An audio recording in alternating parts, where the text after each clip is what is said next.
আরেক দেশে শিশু হত্যায় মত্ত বসের পক্ষে সাফাই গিয়েছিলেন মার্কিন প্রশাসনের গুরুত্বপূর্ণ ব্যক্তি ক্যারোলিন লেভিট। এবার তিনি নবজাতক কন্যা সন্তানকে নিয়ে আনন্দ ঘন মুহূর্ত তুলে ধরেছেন সামাজিক যোগাযোগ মাধ্যমে। আর্মেনিয়ার ইরানি দূতাবাস অভিনন্দন জানিয়েছেন তাকে, সাথে মনে করিয়ে দিয়েছে মার্কিন বাহিনীর হামলায় নিহত 168 শিশুর কথা। পোস্টে বলা হয়, নিজ সন্তানকে চুমু খাওয়ার সময় যেন সন্তান হারানোর সেই মায়েদের কথা ভাবেন লেভিট।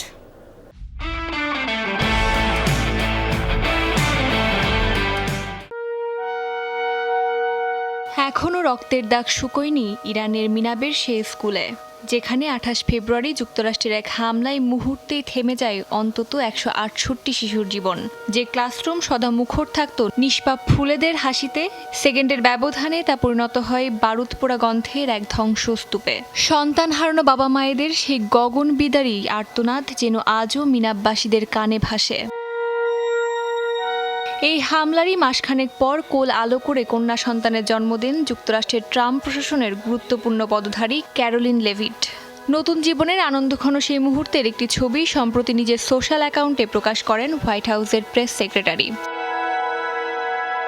আর এই ছবিকেই মিনাবে মার্কিন হামলায় নিহত 168 শিশুর প্রাণের সাথে তুলনা করে পাল্টা পোস্ট দেয় ইরানের আর্মেনিয়া দূতাবাস, যেখানে হোয়াইট হাউসের মুখপাত্রকে অভিনন্দনের সাথে তীব্রভাবে স্মরণ করিয়ে দেওয়া হয়েছে মিনাবের সেই শিশুদের কথা, যারা আর কখনো মায়ের কোলে ফিরবে না।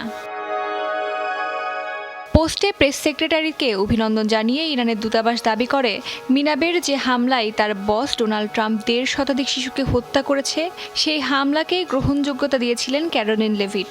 পোস্টে ক্যারোলিনের প্রতি আরও উল্লেখ করা হয়, পরবর্তীতে তিনি যখন নিজ সন্তানকে চুমু দেবেন, তখন যেন প্রাণ হারানো সেই শিশুদের মায়েদের কথাও তিনি ভাবেন।